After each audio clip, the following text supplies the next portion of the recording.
From the High Definition Production Center of Troy University's Broadcast and Digital Network at Troy, Alabama's International University, this is Troy TrojanVision News. Hello and welcome to Troy TrojanVision News for October 31st, 2016. I'm Samantha Charles. And I'm Jordan Elston. Thank you for joining us this evening. Troy students had the chance to taste and see parts of Indian culture Friday night during the Indian Student Association celebration of Diwali. The event included song and dance performances as well as a presentation on the holiday. Nathaniel Rodriguez has the story. The Indian Student Association celebrated Diwali, the Festival of Lights, last Friday night with song, dance, and Indian cuisine. According to Indian student Ishtiaq, Diwali is one of the most important holidays in Indian culture and deals with the triumph of good over evil. During this festival in India, people, they cook a lot of food, they distribute the food, especially the sweets, and they visit relatives. On this day, elders give blessings to youngsters, for their bright future. Yeah, that's the festival is all about. As part of their own interpretation of the holiday, the ISA brought in various traditions from India's numerous cultures. We have a couple of cultural dance performances. India is called a subcontinent because there are variety of cultures, and if you go every part of India, you find a different culture, a different language, a different religion. That's the reason it's called as a subcontinent. One Indian student shared why she enjoyed being able to celebrate Diwali not just with other Indians, but with Americans as well. I would like to celebrate this festival with, especially with Americans. Is awesome because I want to explore my culture, tradition, and the things, the ideas, how we wear as saris, different traditional dresses to everyone. And as for the Americans, one student shared her favorite part of the event. I think my favorite part was the comedic dance routine, because I was not expecting that, and I knew a couple of the guys that were doing it, and I just thought it was absolutely hilarious. Although the date for Diwali in 2016 was October 30th, the festivals typically last 5 days, with Diwali right in the middle. Nathaniel Rodriguez, Troy TrojanVision News. Diwali traditionally occurs around October or November, depending on the Hindu lunar calendar. Some local children got an early treat Saturday afternoon at the Pumpkins on the Square event, which saw children and parents visit downtown Troy for some Halloween fun. Seth Hawk has the details. Mighty Morphin Power Rangers, Little Lambs, and Disney princesses could all be found Saturday afternoon on the Square in downtown Troy during the annual Halloween event, Pumpkins on the Square. Today they have Pumpkins on the Square. It's an event where members of the community come out, businesses, stuff like that, rescue organizations, nonprofits, and we give out candy to all the trick-or-treaters. Various businesses and nonprofit organizations from around the Troy area came out to the square to give out free candy to children of all ages. I think it's a lot of fun for the little kids, and it's a safe area that they can come and get candy and they don't have to go out and trick-or-treat. We really enjoy it because we love to do community outreach things. Our community supports us so much, we love to kind of give back. Due to the city of Troy offering this event to the young kids here at Troy, it offers a safer alternative to the traditional trick-or-treating. But it still is sweet.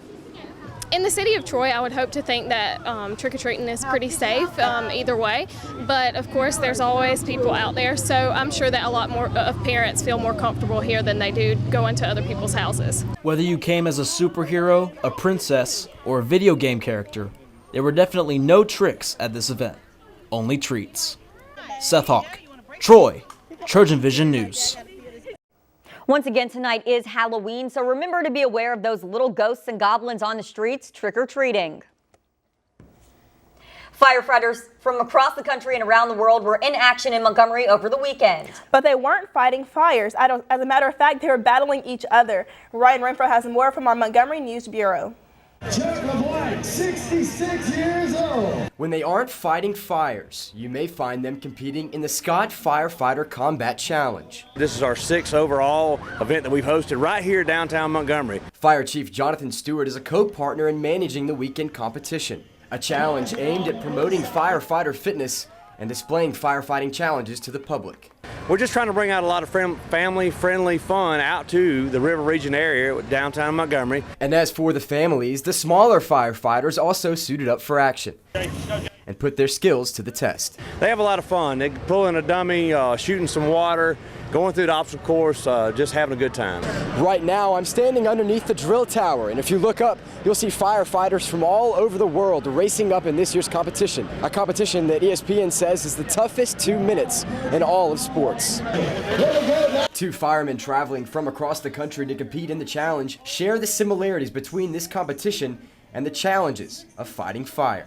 You've usually in a fire only got 2 to 5 minutes of serious work to do. 1, to make a difference, and 2, to save somebody's life. Everything we do here is what we do on the fire ground. And if you can do it in 2 minutes of non-stop heavy work, it's a very anaerobic type of exercise. Over 400 groups were represented in this weekend's competition.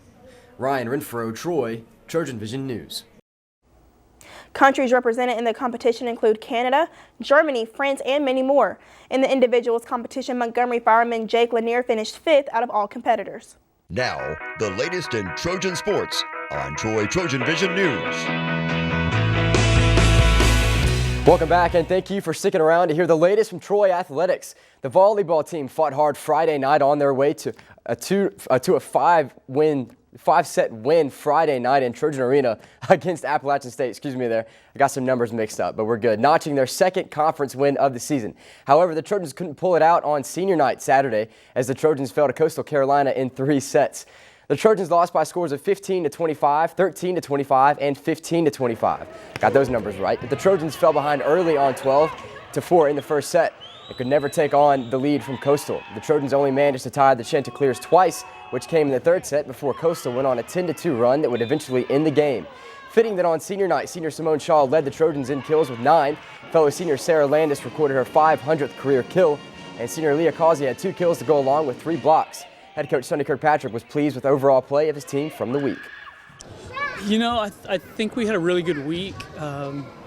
We had 2 great wins against South Alabama and App State, and then playing one of the top teams in the conference tonight. We saw where we're trying to get to, and we knew that they were really, really good coming in with everyone that they had played in the preseason and beaten, and what they've done in the conference. And, you know, we didn't play badly. They just played better than we did.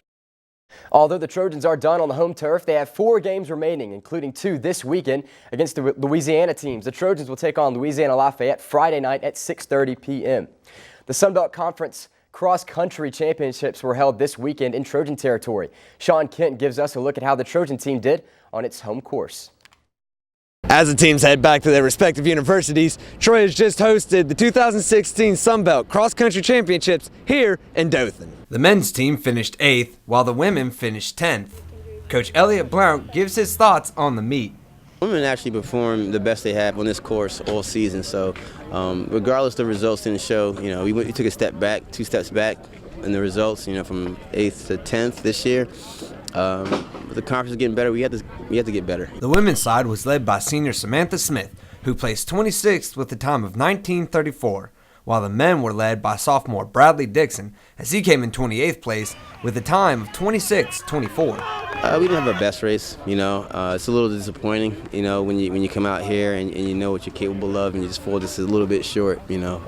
They're a resilient bunch, you know. I'm not going to let them have a pity party and get down on themselves. We did take a small step forward in the conference, 9th place to tie for 7th this year. So we improved, but, you know, we reached the moon. Like we're go-getters. We're not going to, sell ourselves short. Appalachian State won the title for the women, while UT Arlington won their 2nd straight title for the men.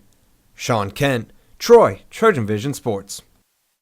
Many of the runners will have a little time off before they have to start training for the indoor season starting in January. And now out to the gridiron and a Trojan football team that is currently 6-1 on the year and 4-0 in Sun Belt Conference play. The Trojans are coming off a win against in-state rival South Alabama and a bye week last week. Last week, I should say, in the bye week, we really practiced hard, focused on getting better. Felt like we've got to continue to make improvement. Us in our current state is not good enough to reach our goals, and don't feel like we've played our best against Georgia State or against South Alabama.